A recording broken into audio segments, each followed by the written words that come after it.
Tadi kalimat dari Prof saya catat di sini bahwa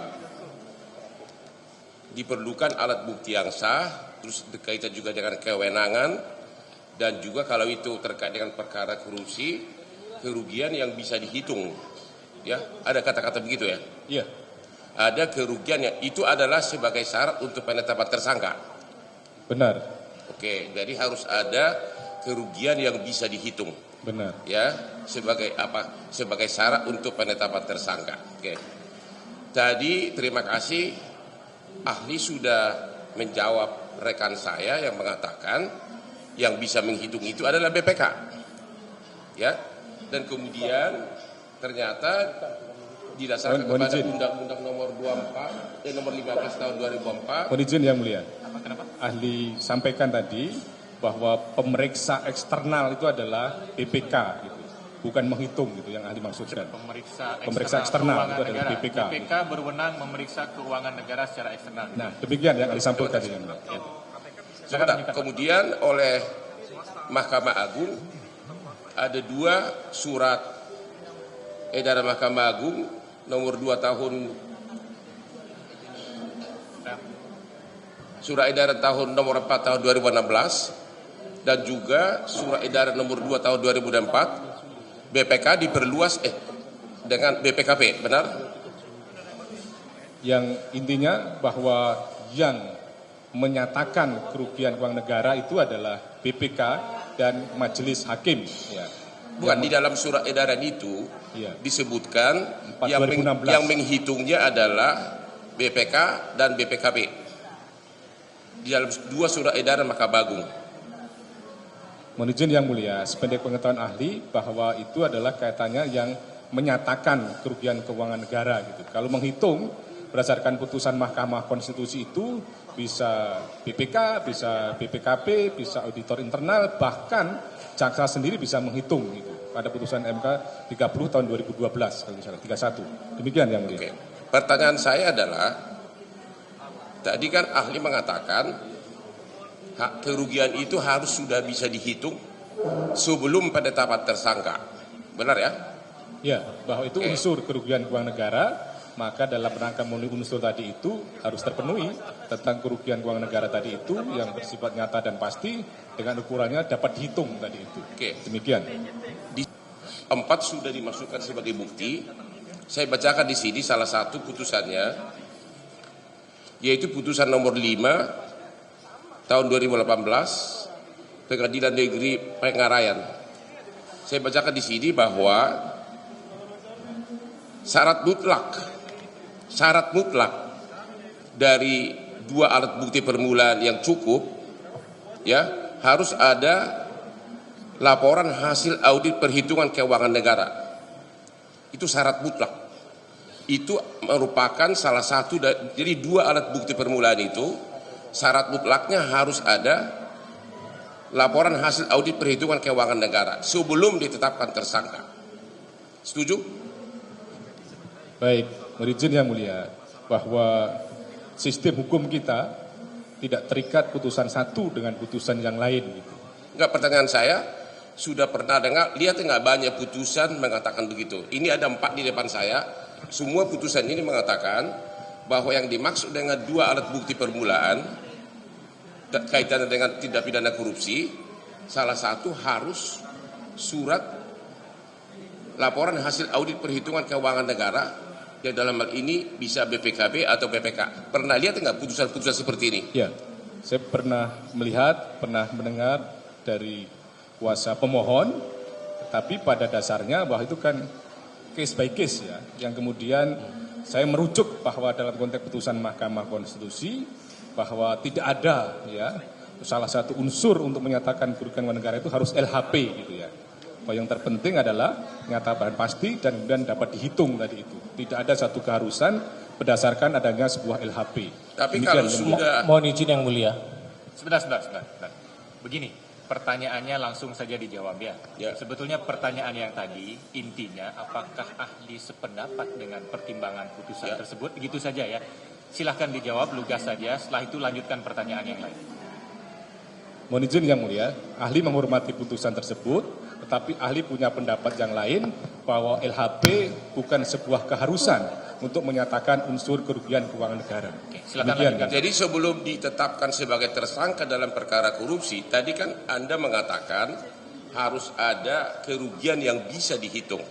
Kalau misalnya ternyata dalam suatu perkara seperti kasus ini, hitung-hitungan itu belum ada sebagai alat bukti.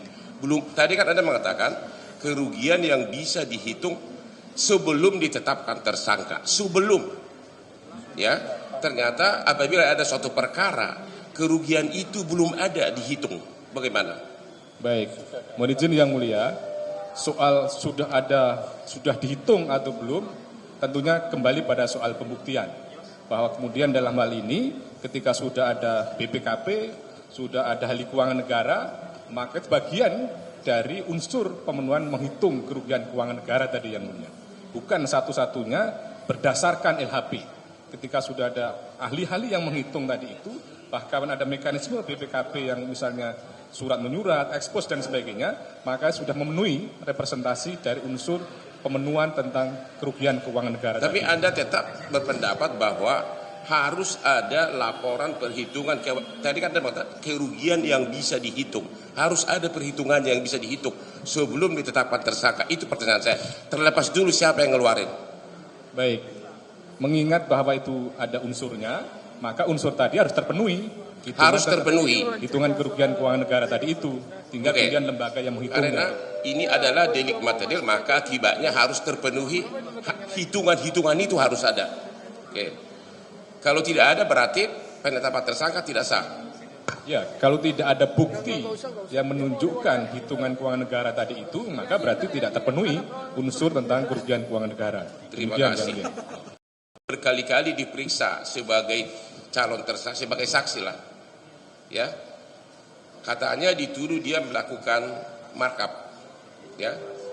Tapi selama pemeriksaan sebagai saksi sampai ditetapkan sebagai tersangka, tidak ada satupun pertanyaan mengenai markup itu.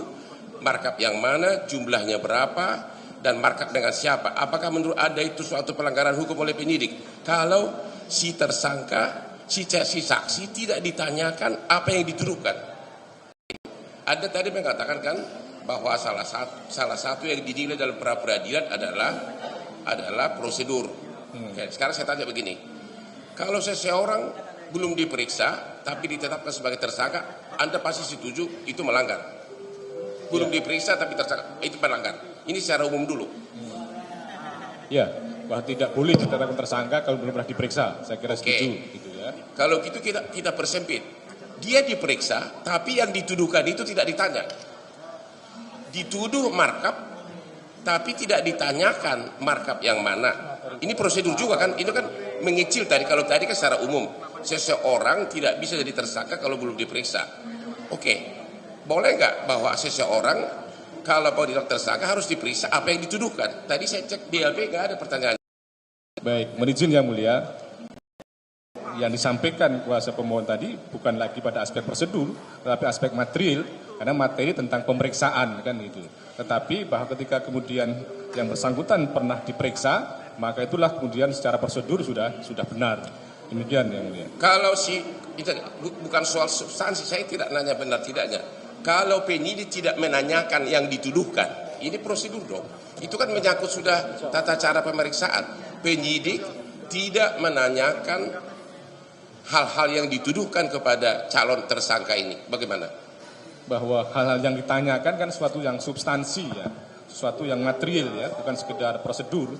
Prosedur kan misalnya berkaitan dengan undangan, berkaitan dengan kelayakan undangan dan jangka waktunya dan sebagainya. Oke, kaitan materi ya, saya kira tidak sekedar prosedur lagi. Mohon izin yang mulia, beberapa pertanyaan kami kira sudah berkali-kali ditanyakan. Mohon pertimbangan yang mulia. Saya belum tanyakan, ini kemarin sudah ditanyakan kepada Hairul Huda, mengatakan memang itulah kelemahannya. Tadi saya baca BAP sama sekali tidak ditanya apapun tentang markup.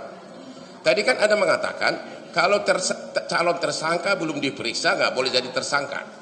Kalau belum diperiksa, ya berarti termasuk kalau belum diperiksa atas hal yang dituduhkan ya nggak boleh jadi tersangka. Itu kan konsekuen, itu satu kesatuan. Jadi saya baca BAP, Tadi saya terkejut, satu pun nggak ada pertanyaan itu. Oke, kalau ada tidak begitu, sekarang pertanyaan begini. Saya tanya lagi. Kan seseorang tersangka dituduh menguntungkan, memperkaya orang lain. Sedangkan kan korupsi itu kan memperkaya diri sendiri, itu tidak ditanya. Karena memang tuduhannya memperkaya orang lain. Oke, sudah seharusnya enggak penyidik menanyakan di BAP siapa yang diperkaya? Ya, kan tuduhannya memperkaya orang lain. Kalau saya mohon maaf nih, melecehkan putri orang, tentu harus ditulis dong namanya si Erni, si Susi. Nah, kalau begini, memperkaya orang lain.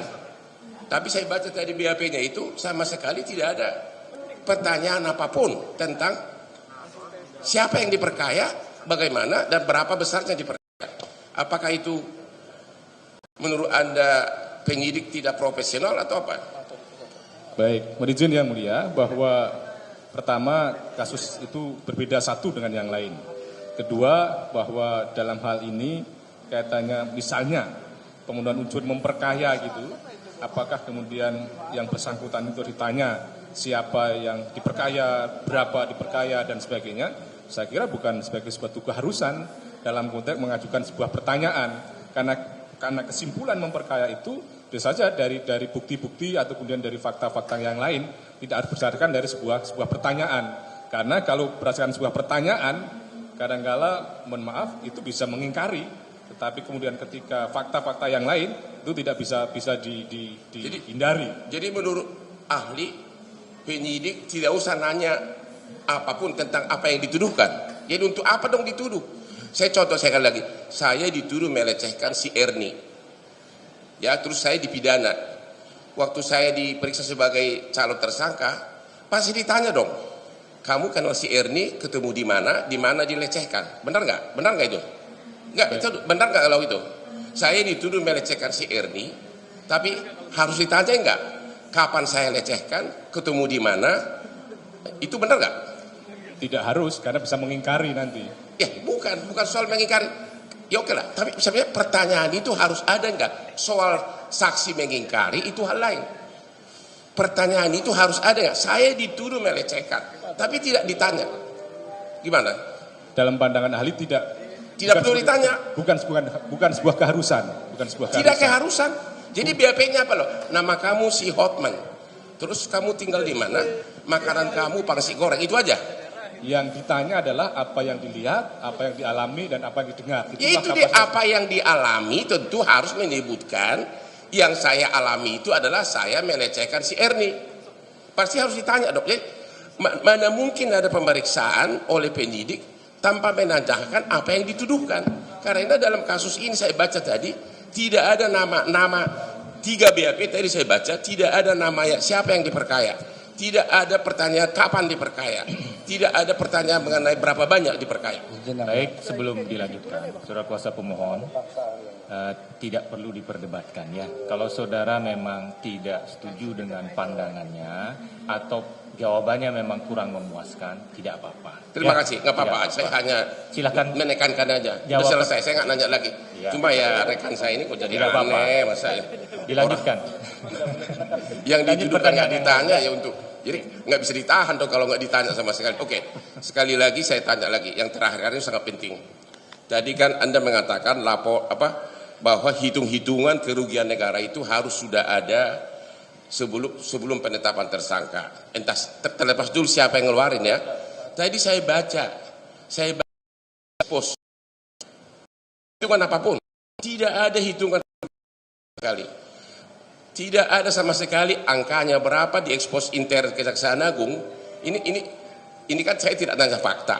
Kalau sekiranya begitu, tidak ada surat dari lembaga yang berwenang, tidak ada dari BPK, tidak ada dari BPKP, akuntan yang menyatakan sampai ditetapkan tersangka, sampai sekarang pun tidak ada intern Kejaksaan hitung-hitungannya itu berapa. Sama dieksposnya pun saya baca tidak ada. Sementara Anda tadi mengatakan harus ada laporan kerugian itu yang bisa dihitung.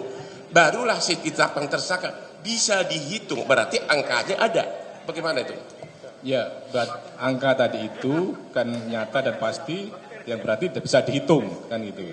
Maka kemudian dalam hal ini ketika memang ada sebuah mekanisme, ada sebuah proses tersebut, maka sudah terpenuhi unsur tentang kerugian keuangan negara tadi. Bukan, ini tidak ada.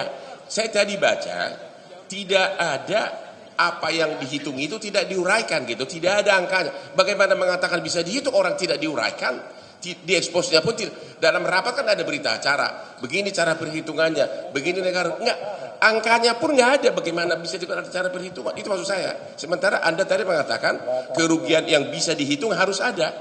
Orang ini angkanya pun nggak ada, caranya berapa pun nggak ada, bahkan namanya diuntukkan pun nggak ada. Itu gimana? Baik, bahwa dalam hal ini tentunya tetap harus ada tentang bisa dihitung tadi itu. Harus ada yang bisa dihitung. Kalau tidak ada, akibatnya apa? Ya nanti tentunya akan dilihat apakah merupakan salah satu dua alat bukti itu masih diragukan begitu? Ya, bahwa alat bukti tentang kerugian keuangan negara tadi bisa berdasar dari saksi, bisa dari audit BPKP, atau kemudian bisa dari ahli keuangan negara. Kalau itu sudah ada, terima kasih karena memang tidak ada sama saya dari siapapun. Terima kasih jawaban Anda sudah menjadi dasar. Mudah-mudahan itu masukan yang sangat bagus bagi majelis Pak Hakim yang terhormat. Memang tidak ada angka itu sama sekali, nol. Di ekspos pun tidak ada. Sampai hari ini pun tidak ada. Terima kasih.